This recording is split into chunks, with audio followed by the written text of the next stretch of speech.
Hello दोस्तों, quick news में आज हम बात करने वाले हैं आदि गुरु शंकराचार्य के बारे में।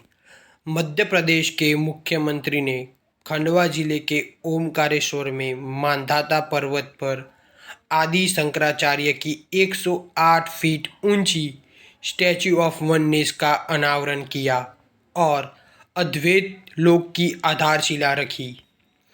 मांधाता की महत्ता।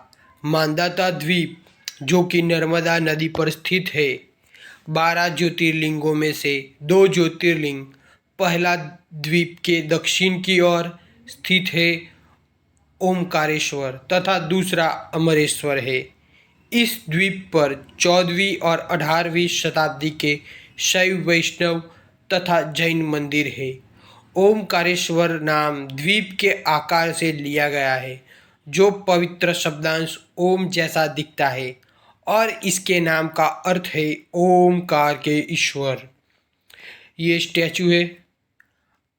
आदि शंकराचार्य के बारे में जानते हैं।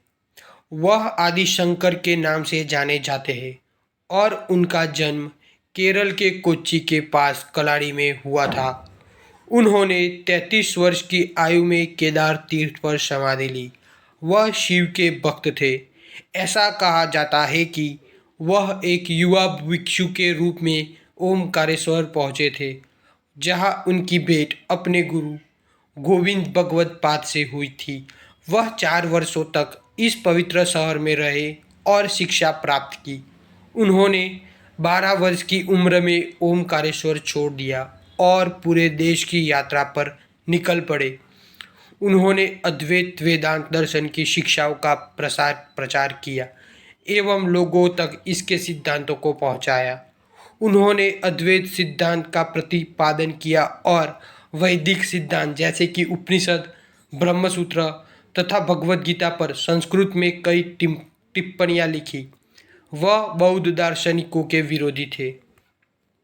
उनके द्वारा रचित प्रमुख शास्त्र जैसे कि ब्रह्मसूत्र भाष्य, भज गोविंदम स्तोत्र, निर्वाण षटकंपा और करण ग्रंथ है। उनका अन्य योगदान देखें तो जब बौद्ध धर्म लोकप्रियता हासिल कर रहा था, तब वे भारत में हिंदू धर्म को पुनर्जीवित करने के लिए काफ़ी हद तक जिम्मेदार थे। सनातन धर्म के प्रचार के लिए भारत के 4 कोनों श्रृंगेरी, पुरी, द्वारका और बद्रीनाथ में 4 मठों की स्थापना की गई। उनके द्वारा दिया गया अद्वैत वेदांत, यह कट्टरपंथी अद्वैतवाद की एक दार्शनिक स्थिति को स्पष्ट करता है। अद्वैत वेदांतियों के अनुसार उपनिषद अद्वैत के एक मौलिक सिद्धांत को प्रकट करते हैं, जिसे ब्राह्मण कहा जाता है, जो सभी चीज़ों की वास्तविकता है। अद्वैतवादी ब्राह्मण को व्यक्तित्व और अनुभवजन्य बहुलता से परे समझते हैं। वे यह स्थापित करना चाहते हैं कि किसी व्यक्ति का मूल ब्रह्म है, यानी कि आत्मा स्वयं ही ब्रह्म है। अद्वैत वेदांत इस बात पर जोर देता है कि आत्मा शुद्ध अनैच्छिक चेतना अवस्था में होती है। अद्वैत एक क्षण रहित और अनंत अस्तित्ववादी है तथा संख्यात्मक रूप से ब्रह्म के समान है। हम आज की डिस्कशन को यहाँ समाप्त करते हैं। Thank you very much for watching my video. Please like, share and subscribe my channel.